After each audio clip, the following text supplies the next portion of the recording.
Honorable dignitaries has watered the plant as a symbol of beautiful life for happiness and the prosperous.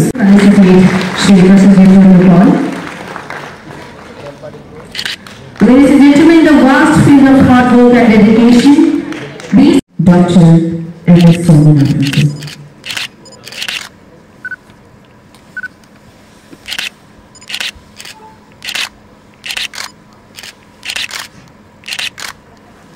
থেকে শুরু করে মানে অর্থাৎ এগ্রিকালচারের একটা রেগুলেশন যদি আমরা দেখি, হিস্ট্রিটা দেখি, তাহলে এই বাজপেয়ী সরকারের সময় সেটা আমরা তা লক্ষ্য করতে পারি। পরবর্তী সময়েও এখন যে দেশের যশস্বী প্রধানমন্ত্রী নরেন্দ্র মোদীজি, এই নরেন্দ্র মোদীজিরও মূল যে লক্ষ্য, মূল যে মানে হাতিয়ার, সেটা হলো এগ্রিকালচার সেক্টরকে বিল্ড আপ করা। আমার একবার সৌভাগ্য হয়েছিল গুজরাটে একবার যাওয়ার। তখন আমাদের দেশের যশস্বী প্রধানমন্ত্রী গুজরাটের মুখ্যমন্ত্রী। আমি একটা গ্রাম, আমার এখন মনে পড়ছে না, সেই গ্রামে আমি পরিদর্শন করেছি, আমি যাওয়ার সুযোগ পেয়েছি। মানে সেখানেও এগ্রিকালচার সেক্টরকে যে হাতিয়ার করে আমাদের দেশের যশস্বী প্রধানমন্ত্রী সেই সময় থেকে যে পরিকল্পনা, সেই পরিকল্পনা বাস্তবায়ন করেছে। এবং আমরা যদি বর্তমানে এই ত্রিপুরা রাজ্যের সরকারের যে পলিসি, সেই পলিসিটা যদি আমরা দেখি যে এগ্রিকালচারকে বিল্ড আপ করা, সেই এগ্রিকালচারকে বিল্ড আপ করার জন্য আমাদের সরকার বিভিন্ন প্রয়াস আমাদের সরকার করছে। দেখবেন 2018-তে এই রাজ্যে পরিবর্তনের পর থেকেই যে এমএসপি ধরে কৃষকদের উৎপাদিত সামগ্রী ক্রয় করা, এটার কাজ শুরুয়াত হয়েছে। বক্তব্য লাগে না, প্রথমে আমি পৃথিবী বিখ্যাত কৃষি বিজ্ঞানী, সবুজ বিপ্লবের মূল কাণ্ডারী প্রয়াত স্বামীনাথন এবং কুয়েতের আমির শেখ নওয়াব আল আহমেদ আল জারের আল সাবা, ওনার প্রতি শ্রদ্ধা জানিয়ে, ওনাদের দুজনের প্রতি শ্রদ্ধা জানিয়ে আমি আমার বক্তব্য রাখছি। বক্তব্য বেশি কিছু লাগে না, এখানে প্রোগ্রেসিভ ফার্মাররা এসেছে, আপনারা দেখেছেন। এবং আমরা জানি সারা ভারতবর্ষে যদি আমাদের আত্মনির্ভর হতে হয়, স্বনির্ভর হতে হয়, তাহলে কৃষির বিকল্প কিছু নেই। আমাদের রাজ্যের কথাই ধরুন, আমাদের রাজ্যে আমরা দেখবেন যে তিনটা জিনিস আছে। একটা হলো প্রাইমারি সেক্টর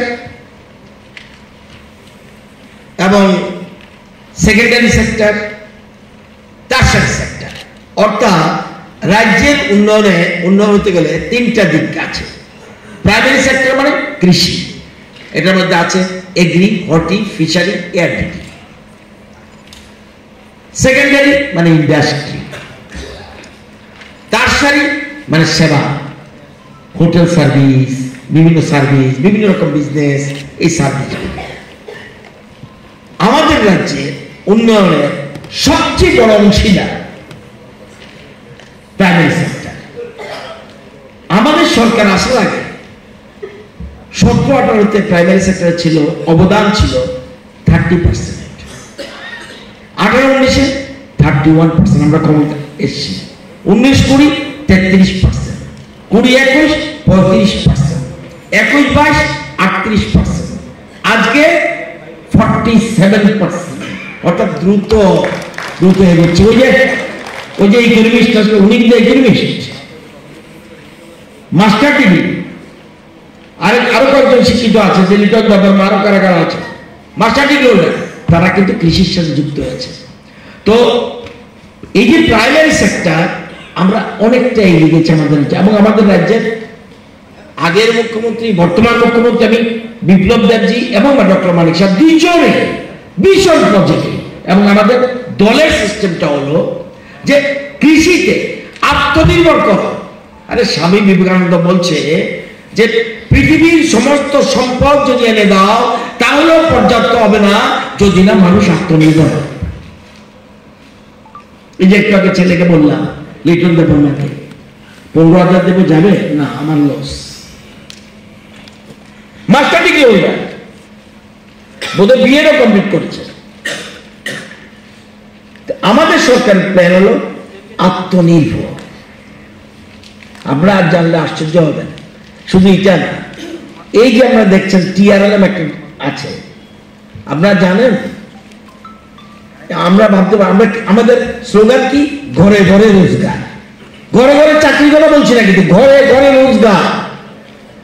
আপনারা জানলে আশ্চর্য হবেন, আগে আমাদের সরকার আসার আগে আমাদের রাজ্যে কতজন সেলফ হেল্প গ্রুপের সংখ্যা ছিল? 39,000।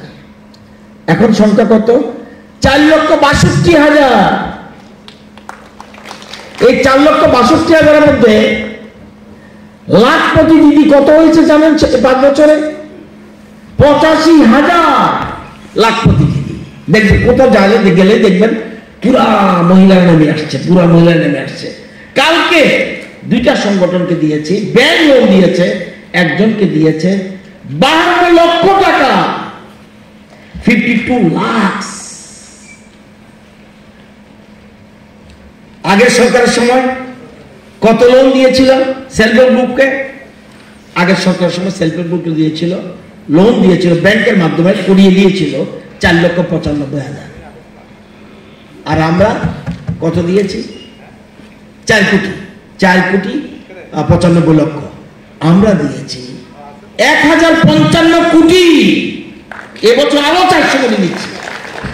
সেলফ হেল্প গ্রুপ দাঁড়াতে হবে, ঘরে ঘরে রোজগার হতে হবে, এবং সেই জন্য আমাদের সরকার একের পর চিন্তা করছে।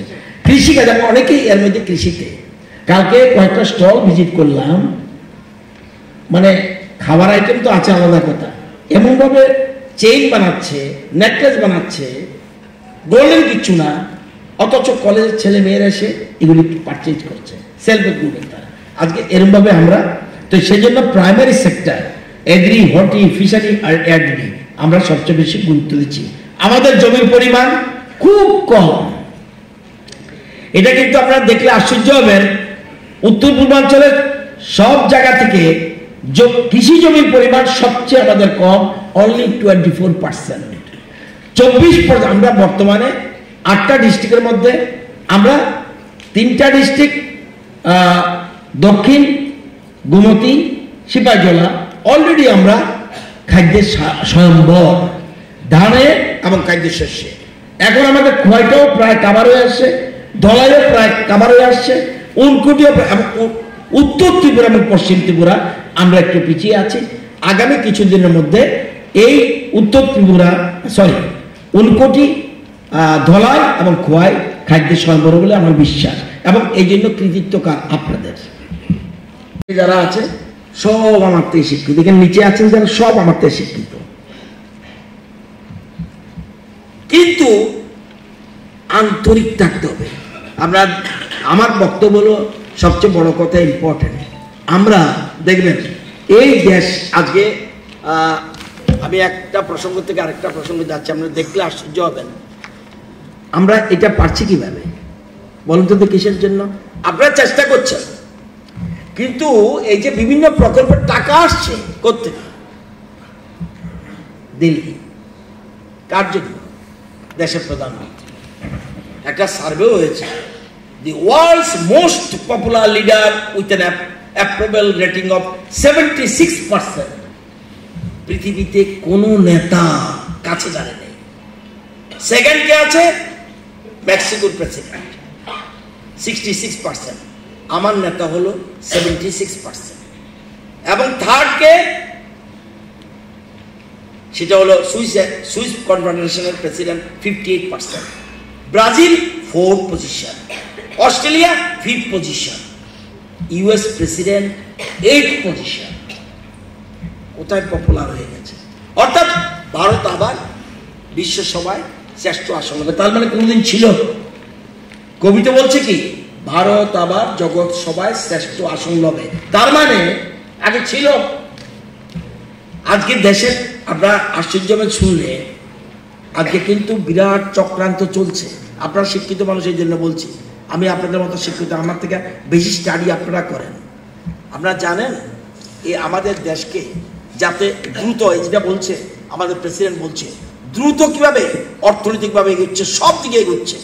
আপনারা চিন্তা করতে পারেন পৃথিবীর কোন দেশ আছে, আমাকে বলুন তো দেখি, 81 কোটি মানুষ ফ্রি চাল পাচ্ছে, মাথা পিছু 5 কেজি। পৃথিবীর কোন দেশ আছে এই ক্ষমতা আছে? তার মানে আমাদের অর্থনৈতিক বুনিয়াদ অনেক শক্তিশালী। আমাদের রাজ্যে 29 লক্ষ লোক 5 কেজি করে মাথা পিছু চাল পাচ্ছে। চিন্তা করতে পারেন আপনারা? এটা ভাবতে হবে। আজকে এই জিনিসটা কিন্তু গুরুত্বপূর্ণ। আজকে আপনারা জানেন এই যে উত্থান অনেকে সহ্য করতে পারছে না। কারা কারা সহ্য করতে পারছে আমি বলবো না।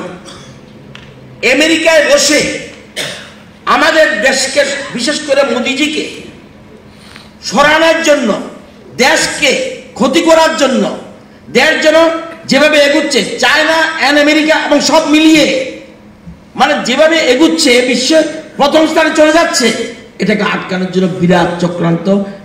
আপনারা দেখবেন, খুঁজে দেখবেন জর্জ সোরস কে, খবর নেবেন। কাদের সাথে উজবেকিস্তান মিটিং হয়েছিল, আগে কে গিয়েছিল, পরে কে গেছে, কোন দলের কোন নেতা গেছে, কিসের জন্য গেছে, কিভাবে মিটিং করেছে, আজকে চিন্তা করতে হবে। আপনারা দেখবেন কিছুদিন আগে একটা ইয়াতে পার্লামেন্টে সংসদে আক্রমণ কারা করেছিল, এবং সূর্যকান্ত মিশ্র উনি বলছে, গর্ব করে বলছে, বিক্ষুব্ধ দেশের যৌবন লড়ছে বামপন্থীরা, সূর্যকান্তের মতে সংসদের স্মোক ক্যান নিয়ে তাণ্ডব চালানো বামপন্থীদের লড়াই। ভাবতে পারা যায়? ভাবতে পারা যায়? আরে নীতিগত লড়াই করো। আপনারা একটা সংগঠন করেন, সেজন্য বললাম। বিরাট চক্রান্ত। BJP is not political party, it is a mission. কোন নেতা বলছে ভারত মাতা কোন হ্যাঁ, বলতে পারে? আমি সেই নেতার নাম বলতে চাই না। যিনি প্রধানমন্ত্রীর দাবিদার চিন্তা করেন, সেই নেতা বলছে ভারত মাতা কোন হ্যাঁ। আমরা মাদারল্যান্ড বলি, কেউ কেউ ফাদারল্যান্ড বলে, আমরা বলি মাদারল্যান্ড। আজকে সেগুলি ভাবতে হবে। এই চক্রান্ত সঠিকভাবে চিন্তা, আপনারা আরো বেশি সচেতন থাকতে পারেন, সংগঠন করেন। আমি এজ এ গভর্নমেন্ট এমপ্লয়ি বলছি না, সংগঠন করেন। যেহেতু সংগঠন করেন, ভাবতে হবে এই জায়গা থেকে আমাদের রাজ্যকে আরো এগিয়ে নিয়ে যাওয়ার জন্য। এবং এই যে জিনিসগুলি কারা কারা করেছে, ইন্টারোগেশনের সঙ্গে সংসদে করার অর্থ হলো নিউজের এর ভিতরে আসা, এটা প্ল্যান করে করেছে। অর্থাৎ যখন দেখছে Madhya Pradesh out, Chhattisgarh out, Rajasthan out, মনে করলো আরে বাবা শব্দ মানুষকে বলে এই 3টে রাজ্য নিয়ে করতেছে, তাইলে তো এই দৃষ্টিভঙ্গিতে মানুষের ঘোরানো দরকার। ডাইরেক্ট চলে গেল পার্লামেন্টে, খুব প্ল্যান করে করেছে এটা। যাই হোক, আমি আপনাদের অনুরোধ করব, আপনারা কৃষিতে আপনারা এগুচ্ছেন, এখন আমরা স্বাবলম্বী হইনি। আপনারা এখানে অনেকে বিজ্ঞানী আছেন, কেউ ডক্টরেট উপাধি আছেন।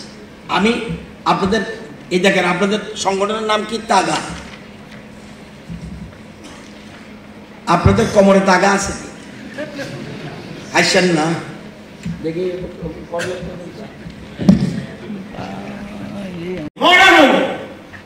কিন্তু আমাদের ঐতিহ্যকে বজায় রাখবো। অর্থাৎ ঐতিহ্যকে ধরে রাখার জন্য দেশের প্রধানমন্ত্রী বারবার কৃষ্টি, কালচার এগুলো নিয়ে বলছে। আমি জানি না কজনের কোমরে তাগা আছে, কার আছে একটু হাত দিলেন তো। Very good. 1 2 3 4 5 6 7 আছে তো কয়েকজনের মানে আছে না? শিওর? দেখেন সব করে মনে রাখবেন, এই তাগার অর্থ হলো ইউনিটি, চিহ্নিত করে রাখবে। এবং মা বাবা চিনতে পারে, টাকা কিন্তু মেয়েরাও এখন নতুন স্টাইল ওই জন্য কিতা জানি বাইর করে রাখা যায়। তো ভালো আধুনিক হওয়া দরকার, কিন্তু দেশে আমাদের স্বামী বিবেকানন্দ কি বলছে, অন্যদের অনেক কিছু ভালো থাকতে পারে কিন্তু আমাদের জন্য বিষ হতে পারে। মোস্ট ইম্পর্টেন্ট, আমাদের দেশ পিকুলিয়ার দেশ, গ্রীষ্ম বর্ষা শরৎ হেমন্ত শীত বসন্ত কোনো দেশে 6টা ঋতু পাবেন না, আমাদের দেশে পাবেন। সুতরাং আমাদের দেশ বলছে এমন, কালকে একটা প্রোগ্রামে দেখেছিলাম আমাদের বিকশিত ভারতে বলছে, মেয়েরা গান গাইছে, এমন দেশ কোথায় খুঁজে পাবে না গো তুমি। আছে ভারতের মতো দেশ কোথাও খুঁজে পাবেন, যেতে পারেন সাউথ আফ্রিকা, আমেরিকা যেতে পারেন। ওই আমার গেছিল টিম মানন্দবাবু, তারা গেছিল কোথায়, এই যে দুবাই। কি দেখে এলেন? কি রসকস কিচ্ছু না, শুধু বিল্ডিং বিল্ডিং বিল্ডিং বিল্ডিং, রসকস কিচ্ছু না। যারা দুবাই গেছেন তারা দেখবেন। হ্যাঁ, তাহলে কি হলো কথা? তো আমি অনুরোধ করবো সবাইকে, আর আপনারা কিন্তু সংগঠন করেন, মোস্ট ইম্পর্টেন্ট। আমি তো সেকেন্ড আওয়ার আমরা থাকবো না, আমার প্রোগ্রাম আছে, আপনাদের নিজস্ব থাকবেন, ডাইরেক্টর দুজন থাকবেন। আপনারা 1 বছর পর পর কমিটি করবেন, এটা আমার অনুরোধ। করবেন না করবেন আপনাদের ব্যাপার, দ্বিবার্ষিক করেন না, তাহলে গেট টুগেদার নতুন নতুন 2 বছর মানে অনেক কিছু পরিবর্তন যায় পৃথিবী, অনেক কিছু পরিবর্তন হয়ে যায়। চেষ্টা করবেন 1 বছর করার জন্য। আপনারা তো নতুন যারা আছেন, আপনারা তো আগে তো অটোমেটিক্যালি থাকবেন না, নতুন মানুষ আসবেন। তো আমার বক্তব্য থাকবে 2 বছরের জন্য না করে 1 বছর করবেন। আর নো অ্যাডভাইজারি কমিটি যারা আছে তারা চালান, এমনি যুক্তি বুদ্ধি দেন আলাদা কথা, সেটা অন্য জিনিস। আমার মনে হয় অ্যাডভাইজারি কমিটিও রাখার দরকার নেই, এবং সবাইকে মিলে আপনাদের সম্বন্ধে মাঝে মধ্যে কিছু খারাপ খবর শুরু, এগুলি যাতে না, প্রত্যেকের মূল্যায়ন হবে, প্রত্যেকে। আর আমি যখন বলি এটাকে কার্যরূপ রাখতে পারি। কোনো কেউ হতে পারে, কেউ কমিটি বার করলেন, কে করবেন আমি জানি না, কিন্তু যাতে তাদেরও প্রবেশন হয় আগামী দিনে, বুদ্ধি করে করতে হবে, এইভাবে চিন্তা করবেন যাতে নিজেদের মধ্যে। আর সংগঠন যেহেতু আমাদের মূল ভারতীয় জনতা পার্টির অফিসের সাথে যোগাযোগ রাখতে হবে, এটা মনে রাখবেন। সবাই মিলেমিশে পারবেননি সবকা সাথ সবকা বিকাশ করতেন, পারবেননি?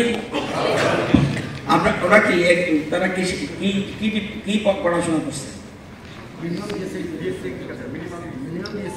তাহলে তো বিএসসি এগ্রি, আপনারাও বিজ্ঞানী।